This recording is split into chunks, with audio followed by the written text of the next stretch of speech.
Assalamualaikum warahmatullahi wabarakatuh. Kembali lagi bersama saya Agus Ari Susanto dari Prodi Bisnis Digital Universitas Muhammadiyah Sidoarjo. Pada kesempatan ini, saya akan menjelaskan beberapa hal mengenai apa itu yang dimaksud dengan cross selling dan apa itu yang dimaksud dengan upselling ya. Dalam dunia bisnis yang kompetitif, perusahaan saat ini dituntut untuk tidak hanya menjual produk mereka, tetapi juga untuk meningkatkan penjualan dengan memanfaatkan strategi cross-selling dan upselling. Itu saat ini adalah yang paling efektif ya. Cross-selling sendiri itu apa sih? Cross-selling adalah tindakan menjual produk tambahan kepada pelanggan yang telah melakukan pembelian. Lalu sedangkan upselling adalah upaya untuk meyakinkan pelanggan untuk membeli suatu produk yang lebih mahal atau versi yang lebih canggih dari produk yang awalnya mereka pertimbangkan. Ya, contoh, misalkan kita beli ke gerai fast food gitu ya, kita sebut merek misalkan McD gitu ya. Oke, ketika kita mau membeli makanan McD misalkan paket panas gitu ya, nah itu kita akan selalu ditawari oleh kasirnya itu, Kak, apakah nggak beli yang large atau yang lebih besar gitu, Kak, harganya murah loh, hanya selisih Rp7.000 misalkan kayak gitu. Nah kita itu akan jadi mikir, oh iya sih, tinggal nambahin 7.000 itu nanti akan dapat porsi yang lebih besar. Itu salah satu contoh dari upselling. Nah, contoh yang kedua, cross selling. Cross selling itu apa sih? Misalkan nih ya, kita ke gerai fast food. Itu kita misalkan beli hanya minuman bersoda saja ya, sebut saja Coca-Cola. Terus nanti kasir akan melayani nih, Kak, nggak sekalian sama kentang, Kak, nggak sekalian sama ayam, mumpung lagi promo loh ini, Kak. Kalau Kakak beli hanya minuman Coca-Colanya aja itu 19.000, Kak. Tetapi kalau misalkan Kakak belinya itu sama kentang, sama ayam dalam satu paket itu hanya 25.000. Nah, jadi itu adalah salah satu contoh cross selling. Nah, strategi cross selling yang efektif itu bagaimana? Jadi ada 4 ya. Ada 4 strategi cross selling yang efektif. Yang pertama, menganalisis kebutuhan pelanggan.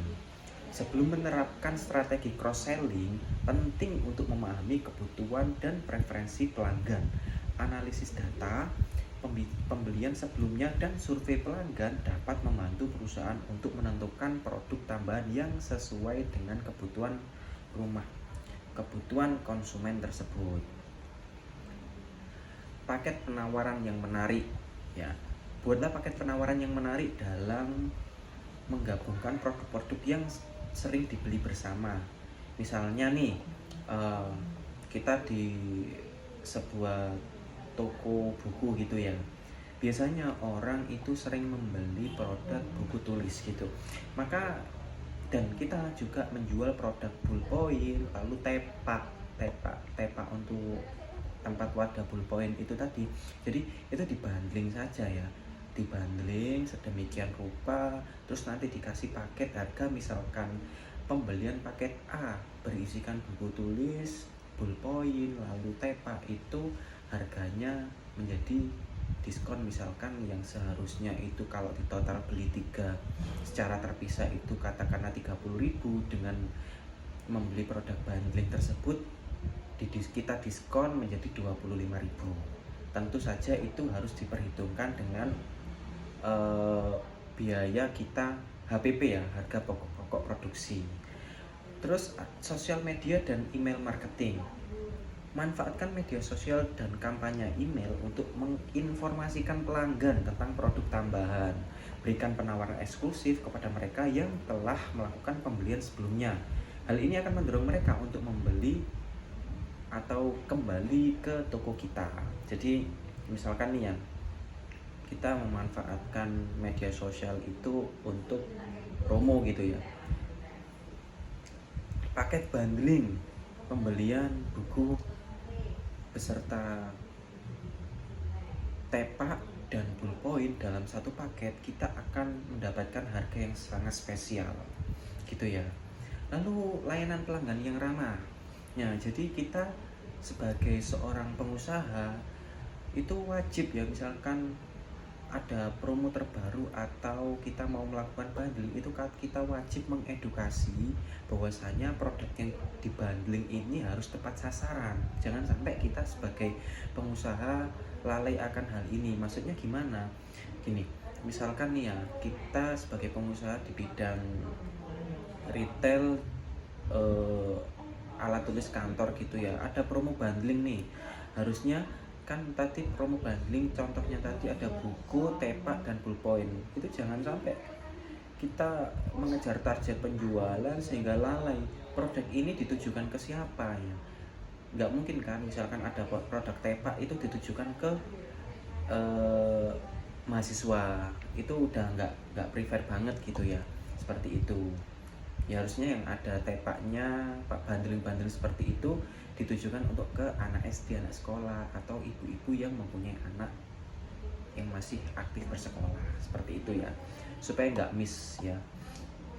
Terus strategi upselling yang efektif ya, berikan penawaran berjenjang ya. Misalkan ajak pelanggan untuk mempertimbangkan produk yang lebih canggih dengan menyoroti manfaat tambahan yang mereka peroleh. Jadi misalkan kita ganti contoh di produk mobil ya. Misalkan kita sebagai sales mobil itu kan, misalkan pembeli itu mau membeli produk spesifikasinya A dengan harga sekian.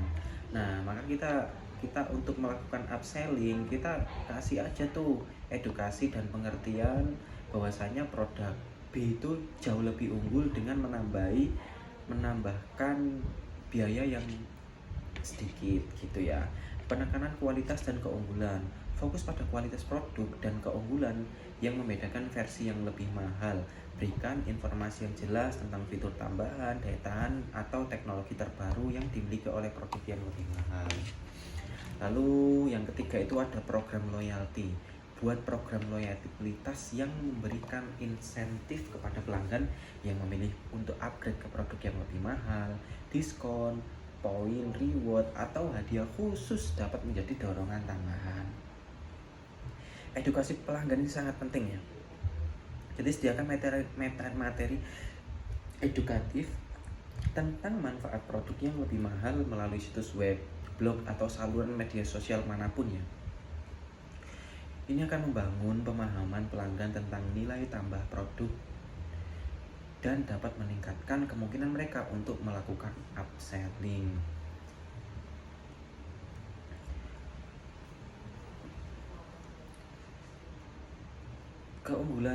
Keuntungan bagi perusahaan ini apa sih? Melakukan strategi upselling atau cross selling. Yang pertama itu mengoptimalkan persediaan ya. Strategi cross selling dapat membantu mengidentifikasi produk yang sering dibeli bersama sehingga persediaan dapat disesuaikan secara efisien. Misalnya nih, kita studi kasusnya menjadi pengusaha di bidang alat tulis kantor. Biasanya itu ada produk yang slow moving dengan produk yang fast moving.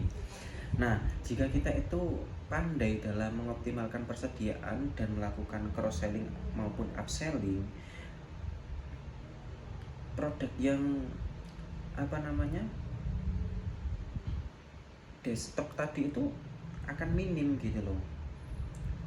Jadi karena apa? Bisa dilakukan bundling ya. Jadi mengoptimalkan persediaan, meningkatkan profitabilitas. Maksudnya apa nih? Produk tambahan atau produk yang lebih mahal cenderung memiliki margin yang lebih tinggi. Jadi misalkan kita itu menjual produk yang lebih mahal, itu pastinya keuntungan perusahaan juga akan meningkat. Peningkatan retensi pelanggan.